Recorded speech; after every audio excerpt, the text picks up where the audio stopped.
Unfortunately, the Kherson dam was destroyed today. You may remember that Russia mined it some time ago.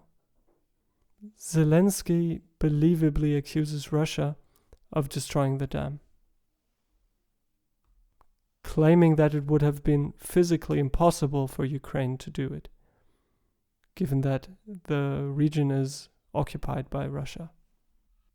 Zelenskyy calls this attack the largest man-made environmental disaster in Europe in decades, making Russia the most dangerous terrorist in the world, which is hard to argue with. He urges Europe to show strength in this terrorism. As a personal note, I feared this would happen for some time, the same we are fearing that the nuclear power plant in Zaporizhia will be destroyed by Russia.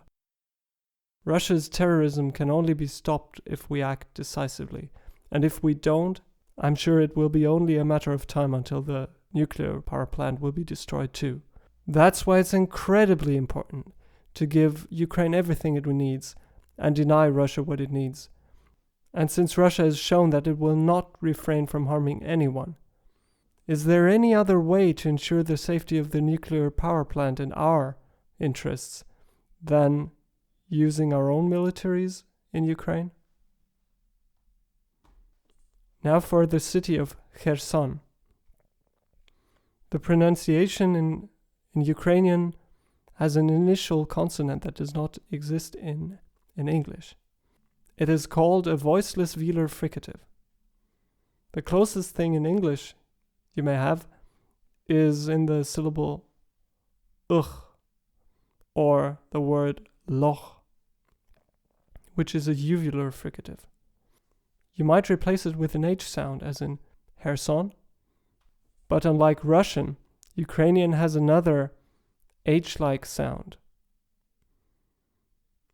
The alternative is pronouncing it with a K, as in Kherson, but it seems there is no reason to choose the K over the H.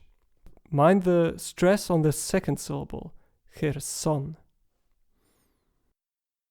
And regarding the name of the Ukrainian president, the Ukrainian pronunciation is Zelenskyy. One thing to note is that the first E in Zelenskyy is not reduced to a central but is a front vowel. For speakers of British English or English English, as a speaker of English English, you may use a light L in the onset of a syllable and dark L in the coda of a syllable. But in this case, even though the L is in front of an E, the correct pronunciation would have a dark L. Zelenskyy. Thank you for watching. I hope I can soon report better news than this. This format is still in development, and any suggestions are welcome.